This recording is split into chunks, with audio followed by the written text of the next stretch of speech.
அப்போஸ்தலர்களுடைய நடபடிகள் அதிகாரம் 20. கலகம் அமர்ந்த பின்பு பவுல் சீஷரை தன்னிடத்திற்கு வரவழைத்து வினவிக்கொண்டு மக்கதோனியாவுக்கு போக புறப்பட்டான். அவன் அந்த திசைகளிலே சுற்றி நடந்து சீஷர்களுக்கு வெகுவாய் புத்தி சொல்லி கிரேக்கு தேசத்திலே சேர்ந்தான். அங்கே 3 மாதம் சஞ்சரித்த பின் அவன் கப்பல் ஏறி சீரியா தேசத்துக்கு போக மனதாயிருந்தபோது யூதர்கள் அவனுக்கு தீமை செய்யும்படி இரகசியமான யோசனை கொண்டிருந்தபடியால் மக்கதோனியா தேசத்தின் வழியாய் திரும்பி போக தீர்மானம் பண்ணினான். பெரோயா ஊரானாகிய சோபத்தரும் தெசலோனிக்கேயரில் அரிஸ்தர்க்கும் செக்குந்தும் தெர்பைனாகிய காயுவும் தீமோத்தேயுவும் ஆசியா நாட்டாராகிய தீகிக்கும் துரோபீமும் ஆசியா நாடு வரைக்கும் அவனுக்கு வழித்துணையாய் வந்தார்கள். இவர்கள் முன்னாக போய் துரோவா பட்டணத்திலே எங்களுக்காக காத்திருந்தார்கள். புளிப்பில்லாத அப்ப பண்டிகை நாட்களுக்கு பின்பு நாங்கள் கப்பல் ஏறி பிலிப்பு பட்டணத்தை விட்டு 5 நாளைக்குள்ளே துரோவா பட்டணத்துக்கு அவர்களிடத்தில் வந்து அங்கே 7 நாள் தங்கியிருந்தோம். வாரத்தின் முதல் நாளிலே அப்பம் பிற்கும்படி சீஷர்கள் கூடி வந்திருக்கையில் பவுல் மறுநாளிலே புறப்பட வேண்டும் என்றிருந்து அவர்களுடனே சம்பாஷித்து நடுராத்திரி மட்டும் பிரசங்கித்தான். அவர்கள் கூடியிருந்த மேல் வீட்டிலே அநேக விளக்குகள் வைத்திருந்தது. அப்பொழுது ஐத்திகு என்னும் பேர் கொண்ட ஒரு வாலிபன் ஜன்னலில் உட்கார்ந்திருந்து பவுல் நெடுநேரம் பிரசங்கம் பண்ணி கொண்டிருக்கையில் மிகுந்த நித்திர மயக்கத்தினால் சாய்ந்து 3ஆம் மெத்தையிலிருந்து கீழே விழுந்து மரித்தவனாய் எடுக்கப்பட்டான். உடனே பவுல் இறங்கி போய் அவன் மேல் விழுந்து அவனை அணைத்து கொண்டு, கலங்காதிருங்கள், இவன் உயிர் இவனுக்குள் இருக்கிறது என்றான். பின்பு ஏறி போய் அப்பம் பிட்டு புசித்து விடியற் காலம் அளவும் வெகு நேரம் பேசிக் கொண்டிருந்து பின்பு புறப்பட்டான். அந்த வாலிபன் அவர்கள் உயிருள்ளவனாக கூட்டி கொண்டு வந்து மிகுந்த ஆறுதல் அடைந்தார்கள். பவுல் ஆசோ பட்டணம் வரைக்கும் கரை வழியாய் போக மனதாயிருந்தபடியால் அவன் திட்டம் பண்ணி இருந்தபடியே நாங்கள் கப்பல் ஏறி அந்த பட்டணத்தில் அவனை ஏறி கொள்ளும்படி முன்னாக அங்கே போயிருந்தோம்.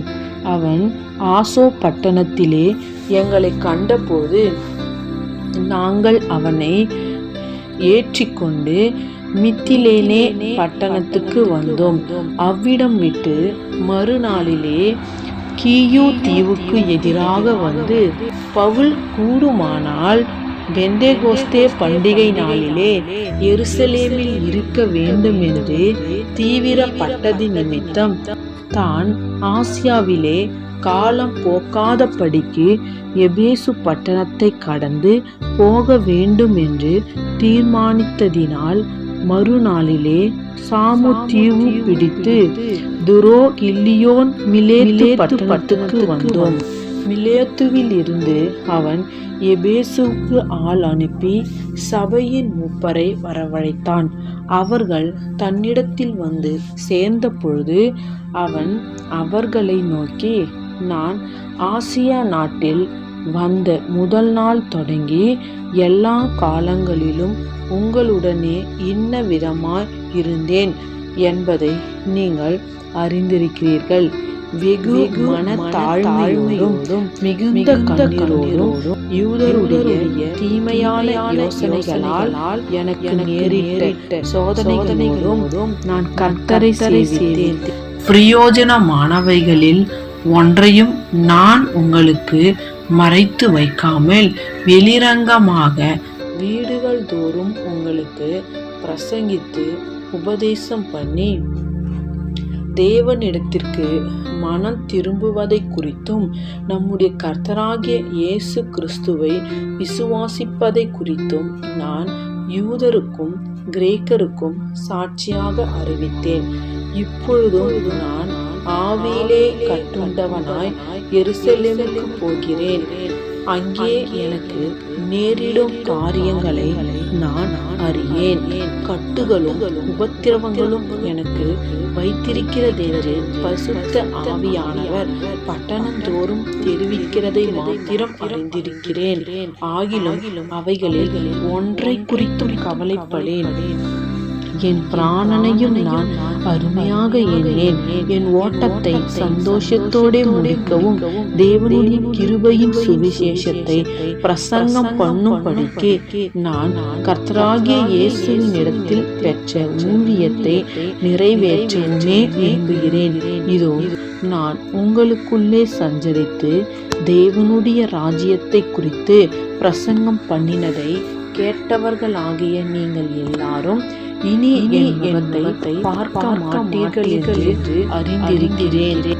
தேவனுடைய ஆலோசனையில் ஒன்றையும் நான் மறைத்து வைக்காமல் எல்லாவற்றையும் உங்களுக்கு அறிவித்தபடியினாலே எல்லாருடைய இரத்த பழிக்கும் நீங்கி நான் சுத்தமா இருக்கிறேன் என்பதற்கு உங்களை இன்றைய தினம் சாட்சிகளாக வைக்கிறேன்.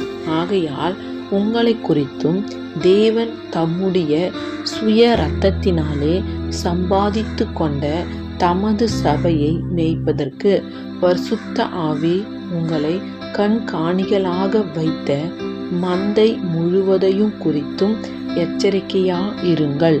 நான் போன பின்பு மந்தையை தப்ப விடாத கொடிதான நாய்கள் உங்களுக்குள்ளே வரும். உங்களில் சிலர் சீஷர்கள் தங்களிடத்தில் இழுத்து கொள்ளும்படி மாறுபாடானவைகளை போதிப்பார்கள் என்று அறிந்திருக்கிறேன். ஆனபடியால் நான் 3 வருஷ காலமாய் இரவும் பகலும் கண்ணீரோடே இடைவிடாமல் அவனவனுக்கு புத்தி சொல்லிக் கொண்டு வந்ததை நினைத்து விழித்திருங்கள்.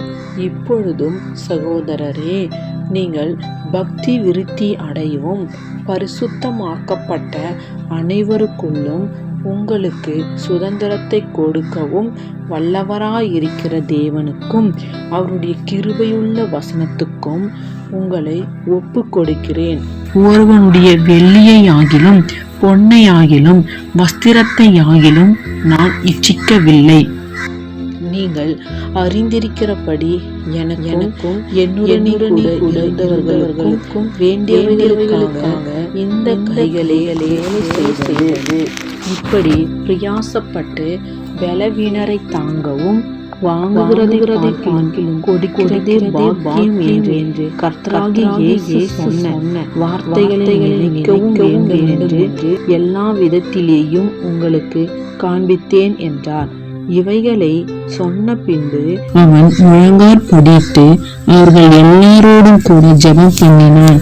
அவர்கள் எல்லாரும் மிகவும் அழுது, என் முகத்தை நீங்கள் இனி பார்க்க மாட்டீர்கள் என்று அவன் சொன்ன வார்த்தையை குறித்து அதிகமாய் துக்கப்பட்டு பவுலின் கழுத்தை கட்டி கொண்டு அவனை முத்தம் செய்து கப்பல் வரைக்கும் அவனுடனே கூட போனார்கள்.